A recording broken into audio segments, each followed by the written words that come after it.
59,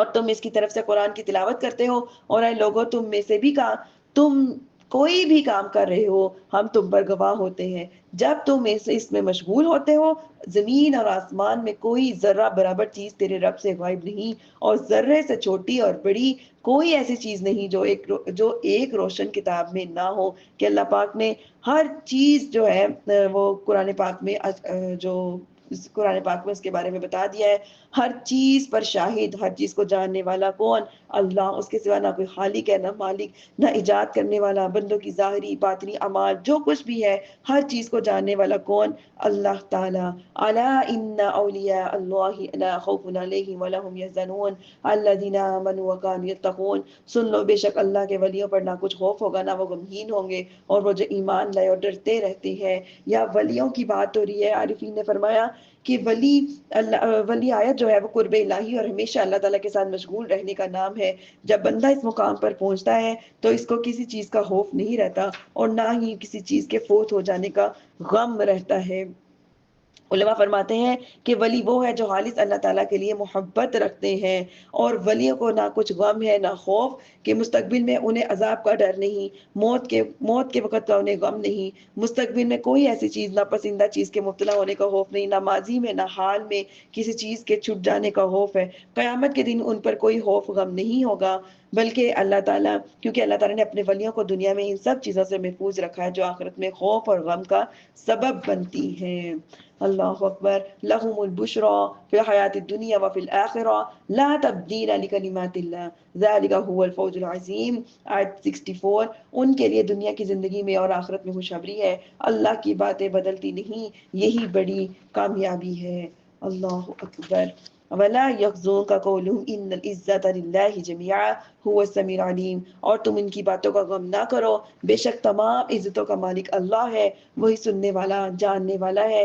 سن لو، بے شک اللہ ہی مالک ہے سب کا، جو آسمانوں میں ہے اور جو کچھ زمین میں ہے، اور اللہ کے سوا اور شریکوں کی عبادت کرنے والے کس کی پیروی کر رہے ہو؟ وہ تو صرف گمان کے پیچھے چل رہے ہیں، وہ صرف جھوٹے اندازے لگا رہے ہیں۔ وہی ہے جس نے تمہارے لیے رات بنائی تاکہ تم اس میں سکون حاصل کرو، دن کو آنکھیں کھولنے والا بنایا تاکہ بے شک اس میں سننے والوں کے لیے نشانیاں ہیں۔ دن اور رات اللہ تعالیٰ کی عظیم ترین نعمتوں میں سے ایک ہے۔ رات نہ ہو تو آدمی آرام کیسے کرے؟ دن نہ ہو تو انسان ایکٹیو کیسے ہے؟ رات کو جب سوتا ہے تو کیا کرتا ہے؟ سکون حاصل کرتا ہے، سارا دن کی تھکاوٹ ختم ہو جاتی ہے، اور اگلے دن کے لیے وہ بالکل چاقو چوبند چست ہو جاتا ہے۔ دن کے وقت آدمی ہزاروں کام سر انجام دیتا ہے، دنیا کے کام کرتا ہے، دین کے کام کرتا ہے، اللہ کی طرف رجوع کرتا ہے، اور اس کی روشنی سے راحت پاتا ہے۔ اگر ان میں سے ایک بھی چیز ختم کر دی جائے، دن ختم ہو جائے، تو انسان پوری رات کیا کرے؟ سردی سے انسان جو ہے وہ ہلاک ہوتے جائے، اور اگر دن نہ ہو تو ساری کی ساری جو ہے فصلیں وہ ساری کی ساری خراب ہو جائے، اور اس کا نظام کس طرح سے چلے؟ تو دن اور رات اللہ تعالیٰ کی بہت عظیم ترین نعمتیں ہیں۔ اللہ تعالیٰ نے دن اور رات کے ذریعے مہینوں کا حساب لگایا، چاند اور سورج کے ذریعے، اور اس سے سالوں کا حساب لگتا ہے، مہینوں کا حساب لگتا ہے۔ آگے دیکھیے کیا فرما رہے ہیں۔ اور کافروں نے کہا اللہ نے اپنے لیے اولاد بنا رکھی ہے، وہ پاک ہے، وہی بے نیاز ہے، جو کچھ آسمان اور زمین میں ہے سب اسی کا ہے، تمہارے پاس اس کی کوئی بھی دلیل نہیں ہے، کیا تم اللہ پر وہ بات کہتے ہو جس کا تمہیں علم نہیں ہے؟ تم فرماؤ، بے شک اللہ پر جھوٹ باندھنے والے کامیاب نہیں ہو سکتے۔ متاع فی الدنیا ثم الینا مرجعہم ثم نذیقہم العذاب الشدید بما کانوا یکفرون۔ دنیا میں تھوڑا سا فائدہ اٹھانا ہے، پھر انہیں ہماری ہی طرف لوٹ آنا ہے، پھر ہم انہیں ان کے کفر کے بدلے شدید عذاب کا مزہ چکھائیں گے۔ اور انہیں نوح کی خبر پڑھ کر سناؤ، جب اس نے اپنی قوم سے کہا، اے میری قوم، اگر میرا قیام کرنا اور میرا اللہ کی آیتوں کی طرف کے ذریعے نصیحت کرنا تم پر بھاری ہے تو میں نے اللہ ہی پر بھروسہ کیا، اور تم اپنا کام اور اپنے شریکوں کو جمع کر لو، پھر تمہارا کام تم پر پوشیدہ نہ رہے، اور پھر میرے بارے میں جو کچھ کر سکتے ہو کر لو، مجھے کوئی مہلت نہ دو۔ پھر اگر وہ منہ پھیرو تو میں تم سے کوئی معاوضہ نہیں مانگتا، میرا اجر تو اللہ کے ذمہ کرم پر ہے، اور مجھے حق دیا گیا ہے کہ میں مسلمانوں میں سے ہوں۔ تو انہوں نے نوح کو جھٹلایا، اور ہم نے اسے اور کشتی میں اس کے ساتھ والوں کو نجات دی، اور انہیں ہم نے جانشین بنایا، اور جنہوں نے ہماری آیتوں کی تکذیب کی انہیں ہم نے غرق کر دیا۔ تو دیکھو ان لوگوں کا کیسا انجام ہوا جنہیں ڈرایا گیا۔ آیت 74، پھر اس کے بعد ہم نے ان کی قوموں کی طرف کئی رسول بھیجے تو وہ ان کے پاس روشن دلیلیں لے کر آئے، اور وہ کفار ایسے نہ تھے کہ ان پر ایمان لے آئے جسے پہلے جھٹلا سکے، ہم اسی طرح سرکشوں کے دلوں پر مہر لگا دیتے ہیں۔ پھر اس کے بعد ہم نے موسیٰ، ہارون کو فرعون اور اس کے درباریوں کی طرف اپنی نشانیاں دے کر بھیجا، اور انہوں نے تکبر کیا اور وہ مجرم ہو گئے۔ پھر تو جب ان کے پاس ہماری طرف سے حق آیا تو کہنے لگے بے شک یہ کھلا جادو ہے۔ موسیٰ نے کہا کیا تم حق کے بارے میں یہ کہتے ہو؟ جب وہ تمہارے پاس آیا تو کیا یہ جادو ہے اور جادوگر فلاح نہیں پاتے؟ انہوں نے کہا کہ آپ ہمارے پاس اس لیے آئے ہیں تاکہ ہمیں اس دین سے پھیر دیں جس پر ہم نے اپنے باپ دادا کو پایا ہے، اور زمین میں تم دونوں کی برائی ہو جائے، اور ہم تو تم پر ایمان لانے والے نہیں ہیں۔ تو فرعون نے کہا اے ہر علم والے جادوگر کو میرے پاس لے آؤ۔ پھر جب جادوگر آ گئے تو ان سے موسیٰ نے کہا ڈال دو جو تم ڈالنے والے ہو۔ پھر جب انہوں نے ڈال دیا تو موسیٰ علیہ السلام نے کہا جو تم لائے ہو یہ جادو ہے، بے شک اب اللہ اسے باطل کر دے گا۔ اللہ فساد والوں کے کام کو سنوارتا نہیں ہے، اللہ اپنے کلمات کے ذریعے حق کو حق کر کے دکھاتا ہے اگرچہ مجرموں کو ناگوار گزرے۔ آگے دیکھیے آیت 83، تو فرعون اور اس کے درباریوں کے خوف کی وجہ سے موسیٰ اور اس کی قوم میں سے چند لوگوں کے علاوہ کوئی ایمان نہ لایا کہ اس ڈر سے فرعون انہیں تکلیف میں ڈال دے گا، اور بے شک فرعون زمین میں تکبر کرنے والا تھا اور بے شک وہ حد سے بڑھنے والا تھا۔ بندے کا اپنی حد میں رہنا یہ اللہ تعالیٰ کی طرف سے ایک بہت بڑی نعمت ہے۔ فرعون کے بارے میں فرمایا گیا کہ وہ متکبر ہو گیا کیونکہ وہ خود کو خدا کہتا رہا، اس سے بڑھ کر اور کیا تکبر ہو سکتا ہے۔ فرعون کو حد سے بڑھنے والا کہا گیا کیونکہ اس نے بندہ ہو کر بندگی کی حد سے گزرنے کی کوشش کی۔ الوہیت کا مدعی ہو گیا کہ اس نے دعویٰ کرنے لگا کہ میں ہی ایک خدا ہوں۔ اس سے پتہ چلتا ہے کہ حد میں رہنا اللہ تعالیٰ کی کتنی بڑی نعمت ہے۔ پانی حد میں رہے تو پانی ہے، حد سے بڑھ جائے تو طوفان بن جاتا ہے۔ اسی طرح آدمی حد میں رہے تو آدمی ہے، اور اگر حد سے بڑھ جائے تو شیطان بن جاتا ہے۔ اور موسیٰ نے کہا اے میری قوم، اگر تم اللہ پر ایمان لائے ہو اور اگر تم مسلمان ہو تو اسی پر بھروسہ کرو۔ انہوں نے کہا ہم نے اللہ ہی پر بھروسہ کیا۔ اے ہمارے رب، ہمیں ظالم مسلمانوں کے لوگوں کے لیے آزمائش نہ بنا، اپنی رحمت فرما کر ہمیں کافروں سے نجات دے دے۔ اور ہم نے موسیٰ اور اس کے بھائی کو وہی بھیجی کہ مصر میں اپنی قوم کے لیے مکانات بناؤ اور اپنے گھروں کو نماز کی جگہ بناؤ اور نماز قائم رکھو، مسلمانوں کو خوشخبری دو۔ گھر بنانا بھی انبیاء علیہ الصلوۃ والسلام کی سنت ہے، لیکن شرط یہ ہے کہ گھر فخر کے لیے نہ ہو بلکہ ضرورت کو پوری کرنے کے لیے ہو۔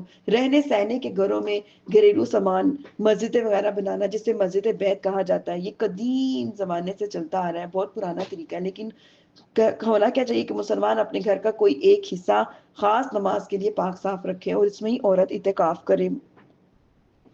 ہمارے گھروں میں کتنے بڑے بڑے گھر ہوتے ہیں، چلے اگر کسی کے چھوٹے بھی ہوتے ہیں، کتنا ساز و سامان ہم اپنے گھروں میں رکھتے ہیں، ہر قسم کا، ہر ضرورت کا، سٹائلش، جتنا ہمارے اختیار میں ہوتا ہے ہم اس سے زیادہ بڑھ کے کرنے کی کوشش کرتے ہیں۔ لیکن ہمیں چاہیے اپنے اپنے گھروں میں تھوڑی تھوڑی جگہ، چاہے وہ ایک جائے نماز کی کیوں نہ ہو، ایک فکس جگہ کر لیں کہ نماز ہم نے اسی جگہ پہ پڑھنی ہے، جسے مسجد بیت کہتے ہیں۔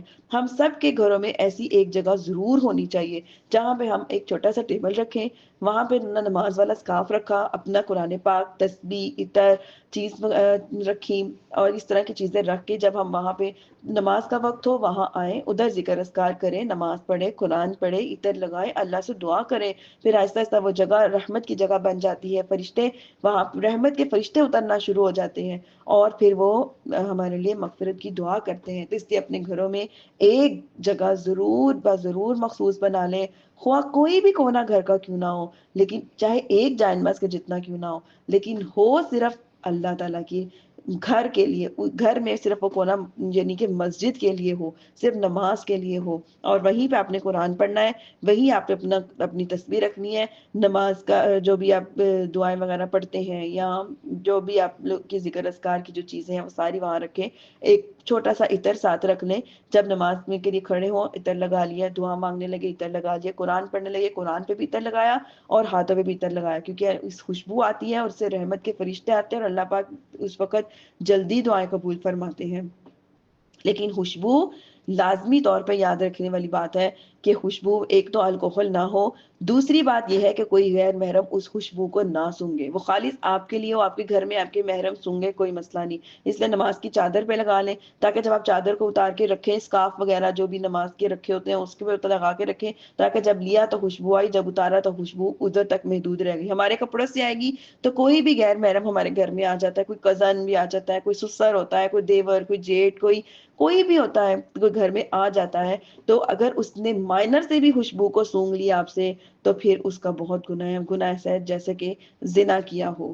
تو اس چیزوں سے بچنا ہے، مصیبت کے وقت اچھی خبریں سنانی چاہیے تاکہ لوگوں کو حوصلہ بڑھے اور مایوسی دور ہو۔ جب کوئی مصیبت میں، جب آپ دیکھو کسی کو کوئی مشکل میں کوئی آ گیا ہے تو اس کو مایوس کرنے والی باتیں نہ کرو کہ وہ بےچارا بالکل ہی اور ہی بےچارا ہمت ہار جائے، بلکہ اسے ایکٹیو کرو، جرت والی باتیں سناؤ کہ اس کے اندر جو ہے وہ خوش دلی پیدا ہو اور بہادری پیدا ہو۔ آیت 88، اور موسیٰ نے عرض کی، اے ہمارے رب، تو نے فرعون اور اس کے سرداروں کو دنیا کی زندگی میں آرائش اور مال دے دیا، اے ہمارے رب تاکہ وہ تیرے راستے سے بھٹکا دے، اے ہمارے رب ان کے مال برباد کر دے، ان کے دلوں کو سخت کر دے تاکہ وہ ایمان نہ لائیں جب تک دردناک عذاب کو نہ دیکھ لیں۔ آگے دیکھیے 89، اللہ نے فرمایا کہ تم دونوں کی دعا قبول ہوئی، پس تم ثابت قدم رہو اور نادانوں کے رستے پر نہ چلو۔ دعا کی قبولیت میں ضروری نہیں کہ فوراً ہی اس کا اثر ہو جائے، بلکہ بعض اوقات حکمت الہی کی وجہ سے اس کی تاخیر ہو جاتی ہے، اور اس شخص کی دعا ویسے ہی قبول نہیں ہوتی جو شور مچائے کہ میں نے تو بڑی دعا کی تھی لیکن قبول ہی نہیں ہوئی۔ ابو ہریرہ رضی اللہ عنہ سے روایت ہے کہ رسول اللہ صلی اللہ علیہ وسلم نے ارشاد فرمایا، بندے کی دعا قبول ہوتی ہے جب تک کہ وہ گناہ یا قطع رحمی، یعنی کہ جو بہن بھائی سے تعلق توڑ دینا، ناراض رہنا، کئی کئی دن ناراض رہ کے غصے سے بلا لینا، ان کی دعا نہ مانگنے اور اس کی دعا نہ مانگے، تو یعنی کہ قطع رحمی کی دعا نہیں کرنی چاہیے، گناہ کی دعا نہیں کرنی چاہیے، اس بندے کی دعا قبول نہیں ہوتی، اور جب تک جلد بازی سے کام نہ لے۔ عرض کی گئی، یا رسول اللہ صلی اللہ علیہ وسلم جلد بازی کیا ہے؟ ارشاد فرمایا کہ یہ کہے کہ میں نے دعا کی اور مانگی لیکن مجھے امید نہیں ہے کہ وہ قبول ہوگی یا نہیں ہوگی، لہٰذا اس پر دل تنگ ہو جاتا ہے اور دعا مانگنا چھوڑ دیتا ہے۔ تو اس طرح نہیں کرنا چاہیے، دعا مانگی ہے تو دعا مانگ کے سر جھکا لو۔ دعا مانگنے کا بیسک مقصد ہمارا یہ ہوتا ہے کہ ہر کام ہم نے اللہ کی سپرد کر دیا، تو جب ہم کام اللہ کے ذمہ لگا دیتے ہیں پھر خاموشی سے دیکھنا چاہیے، کیونکہ اللہ اپنے ذمہ والے سارے کام بڑے اچھے سے انجام دیتا ہے۔ پھر بار بار اس کو جو آنکھیں کھول کھول کے دیکھنا، کیا بنے گا کیا نہیں بنے گا، پتہ نہیں کیا ہوا ہے کیا نہیں ہوا، اس طرح کی باتیں نہیں کرنی چاہیے، اس لیے جلدی نہیں مچانی چاہیے۔ جو انسان چپ کر جاتا ہے، سر جھکا کے دعائیں مانگتا رہتا ہے، اللہ پہ پورا بھروسہ رکھتا ہے، 100% توکل رکھتا ہے، تو پھر اللہ تعالیٰ اس کی دعاؤں کو نہ صرف قبول فرماتے ہیں بلکہ اتنے خوبصورت انداز میں قبول فرماتے ہیں جو انسان نے کبھی سوچی بھی نہیں ہوتی۔ آیت 90، اور ہم نے بنی اسرائیل کو دریا عبور کروا دیا کہ اور فرعون کو اس کے لشکروں نے سرکشی کی اور ظلم سے اس کا پیچھا کیا، یہاں تک کہ جب اسے غرق ہونے نے آ لیا تو کہنے لگے، میں اس بات پر ایمان لایا کہ اس کے سوا کوئی معبود نہیں جس پر بنی اسرائیل ایمان لائے، اور میں مسلمان ہو گیا۔ الآن وقد عصیت قبل وكنت من المفسدین، اس سے کیا ہو گیا کہ اب ایمان لاتے ہو، حالانکہ اس سے پہلے تو نافرمان رہا تو فسادی بھی رہا۔ آج تو تیری لاش کو بچا لیں گے تاکہ وہ اپنے بعد والوں کے لیے نشانی بن جائے، اور بے شک لوگ ہماری نشانیوں سے ضرور غافل ہیں۔ بے شک ہم نے بنی اسرائیل کو عزت کی جگہ دی اور انہیں پاکیزہ رزق عطا کیا تو وہ اختلاف میں نہ پڑے، مگر علم آنے کے بعد بے شک تمہارا رب قیامت کے دن ان میں اس بات کا فیصلہ کر دے گا جس میں وہ جھگڑتے تھے۔ آگے دیکھیے آیت 94، اے سننے والے، اگر تجھے کچھ شبہ ہو کہ اس میں جو ہم نے تیری طرف اتارا ہے اور اس سے کچھ پوچھ کر دیکھ لے، جو کچھ بھی تمہارے سے پہلے کتابیں پڑھنے والے تھے، بے شک تیرے پاس تیرے رب کی طرف سے حق ہی آیا ہے، تو ہرگز شک کرنے والوں میں نہ ہو اور ہرگز ان میں نہ ہونا جنہوں نے اللہ کی آیتوں کو جھٹلایا اور وہ خسارے میں ہو گئے۔ کہ اللہ کی بھیجی ہوئی آیات میں کبھی بھی شک نہ کرو، اللہ نے آج بھی حق نازل فرمایا ہے، پہلے بھی حق نازل فرمایا تھا۔ بے شک جن لوگوں پر تیرے رب کی بات پکی ہو چکی وہ ایمان نہیں لائیں گے اگرچہ ان کے پاس ہر نشانی آ جائے، جب تک دردناک عذاب کو نہ دیکھ لیں۔ اور تو کیوں ایسا نہ ہوا کہ کوئی قوم ایمان لے آتی تاکہ اس پر ایمان اسے نفع دیتا، لیکن یونس کی قوم جب ایمان لائی تو ہم نے اس سے دنیا کی زندگی میں رسوائی کا عذاب ہٹا دیا اور اس وقت تک اسے فائدہ اٹھانے دیا. اور اگر تمہارا رب چاہتا تو جتنے لوگ زمین میں تھے، زمین میں ہے، سب کے لیے سب کے سب ایمان لے آتے. تو کیا تم لوگوں کو مجبور کرو گے یہاں تک کہ مسلمان ہو جائے؟ وما قال لنفس ان تؤمن الا باذن الله وَيَجْعَلُ الرِّجْسَ عَلَى الَّذِينَ لَا يَعْقِلُونَ. اور کسی جان پر قدرت نہیں کہ وہ اللہ کے حکم کے بغیر ایمان لے، اور اللہ ان لوگوں پر عذاب ڈالتا ہے وہ سمجھتے نہیں ہے کہ جب اللہ تعالیٰ چاہتا ہے تو اپنے بندے کو تو بندہ اپنے اختیار سے ایمان قبول کرتا ہے، اپنے چاہنے کی وجہ سے وہ ثواب کا مستحق ہوتا ہے. اللہ تعالیٰ ہدایت کا ارادہ نہ کرے تو بندہ اپنی رغبت سے کفر پر رہتا ہے اور اس رغبت کا عذاب پاتا ہے. لیکن اس آیت سے یہ بات ثابت نہیں ہوتی کہ بندہ مجبور ہے، کیونکہ بندے کی رغبت بھی اللہ تعالیٰ کی رضا میں داخل ہے. مجبور کرنے کی بات تب ہونا جب آدمی کفر پر اس طرح مجبور ہو جیسے ریشے میں مبتلا انسان کا ہاتھ جو ہے وہ کانپ رہا ہوتا ہے، اگرچہ وہ کتنا ہی اسے روکنا چاہے روک نہیں پاتا. لیکن اگر انسان کفر میں ہے، وہ اس طرح مجبور ہے کہ وہ دل سے ایمان لانا چاہتا ہے مگر اسے قدرت نہیں اور وہ ایمان لا ہی نہیں پاتا. اس کا دل تصدیق ہی نہیں کرتا، زبان اقرار ہی نہیں کرتی، اسلام لانے کے لیے اقرار ہی نہیں کرتی، تو پھر کیسے کہا جا سکتا ہے کہ کفر پر مجبور ہے؟ لیکن اگر دین میں قبول کرنے کا اختیار موجود ہے لیکن پھر بھی وہ ایمان قبول نہیں کرتا تو وہ ہرگز مجبور نہیں ہے. کیونکہ اللہ پاک نے کیوں ان کو توفیق نہیں دی؟ کیونکہ ان کی حرکتیں ہی ایسی ہیں کہ اللہ پاک نے پھر ارادہ کر لیا کہ اب یہ ایمان نہیں لائیں گے. ان کے دلوں پر اللہ نے مہر لگا دی. تم فرماؤ، کیا فرماؤ؟ قُلِ انظُرُوا ماذا فِي السَّمَاوَاتِ وَالْأَرْضِ، ہاں کہ کیا دیکھتے ہو آسمان اور زمین میں. وَمَا تُغْنِي الْآيَاتُ وَالنُّذُرُ عَنْ قَوْمٍ لَا يُؤْمِنُونَ، اور نشانیاں اور رسول ان لوگوں کے کوئی فائدہ نہیں دیتے جو ایمان لاتے ہیں، جو ایمان نہیں لاتے. کہ جتنی بھی نشانیاں دنیا میں آ چکی ہے، جتنے رسول تشریف لا چکے ہیں، وہ سب کافروں کو فائدہ نہیں دیتے. آگے دیکھیے آیت نمبر 102 3 رکوع 10. تو انہیں ان لوگوں کے دلوں میں جیسے دنوں کا انتظار ہے تو جو ان سے پہلے گزرے ہیں، تم فرماؤ تو انتظار کرو، میں بھی تمہارے ساتھ انتظار میں ہوں. پھر میں اپنے رسولوں اور ایمان والوں کو نجات دیں گے اور پھر ہم اس طرح حق کہ یہ اس طرح حق ہے جیسے کہ ایمان والوں کو نجات دیں گے، کہ حق کے ساتھ ایمان والوں کو نجات دی جائے گی جیسا کہ وہ دنیا میں اللہ تعالیٰ کو ایک مانتے تھے اور ایمان لاتے تھے. تم فرماؤ اے لوگو اگر تم میرے دین کی طرف سے کسی شبہ میں ہو تو جان لو میں ان چیزوں کی عبادت نہیں کروں گا جس کی تم اللہ کو چھوڑ کر عبادت کرتے ہو، البتہ میں اس اللہ کی عبادت کرتا ہوں جو تمہاری جان نکال لے گا. اور تمہیں مجھے حکم ہے کہ میں ایمان والوں میں سے رہوں اور یہ کہ ہر باطل سے جدا رہ کر اپنا چہرہ دین کے لیے سیدھا رکھوں اور ہرگز مشرکوں میں سے نہ ہونا. وَلَا تَدْعُوا مِن دُونِ اللَّهِ مَا لَا يَنفَعُكَ وَلَا يَضُرُّكَ فَإِن فَعَلْتَ فَإِنَّكَ إِذًا مِنَ الظَّالِمِينَ. اور اللہ کے سوا اس کی عبادت نہ کرو جو نہ تمہیں نفع دے سکے نہ تمہیں نقصان پہنچا سکے.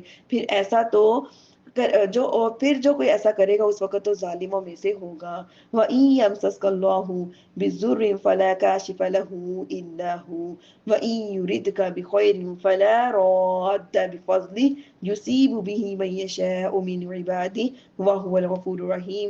اور اگر اللہ تجھے کوئی تکلیف پہنچائے تو اس کے سوا کوئی تکلیف دور کرنے والا نہیں. پھر اگر وہ تیرے ساتھ بھلائی کا ارادہ فرمائے تو اس کے فضل کو کوئی رد کرنے والا نہیں.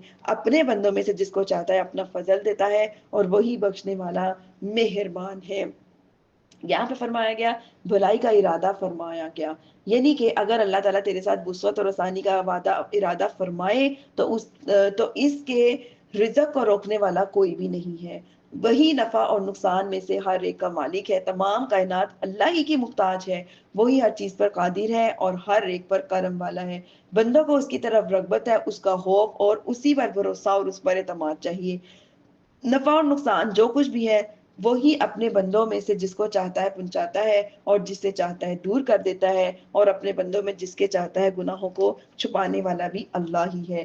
قُلْ يَا أَيُّهَا النَّاسُ قَدْ جَاءَكُمُ الْحَقُّ مِنْ رَبِّكُمْ فَمَنِ اهْتَدَىٰ فَإِنَّمَا يَهْتَدِي لِنَفْسِهِ وَمَنْ ضَلَّ فَإِنَّمَا يُضِلُّ عَلَيْهَا وما انا علیکم بوکیل، تم فرماؤ اے لوگو تمہارے پاس تمہارے رب کی طرف سے حق آیا تو جو ہدایت حاصل کر لے تو وہ اپنے فائدے کے لیے ہی ہدایت حاصل کر رہا ہے، اور جو کوئی گمراہ ہوتا ہے وہ اپنے ہی نقصان کو گمراہ ہوتا ہے، اور تم پر کوئی نگہبان نہیں ہے۔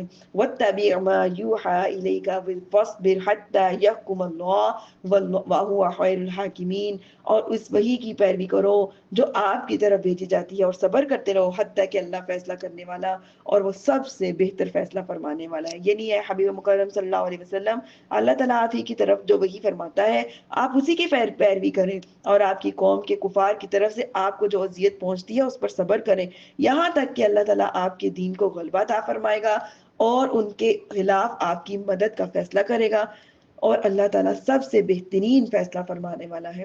الحمدللہ، یہاں ہماری سورۃ یونس اور ہمارا 11واں پارہ مکمل ہو چکا ہے۔ اب ہم کل انشاءاللہ 12ویں پارے کا آغاز کریں گے۔ وما علیہ الا البلاغ المبین۔ اللہ رب العزت سے دعا کرتے ہیں اللہ پاک جو بھی ہم نے پڑھا سیکھا سکھایا، اللہ پاک اپنے فضل کرم رحمت سے قبول و منظور فرمائے۔ اللہ تعالیٰ مجھے شفائے کامل و عاجل عطا فرمائے تاکہ میں بہت اچھے طریقے سے اللہ تعالیٰ کی دین کی خدمت کر سکوں۔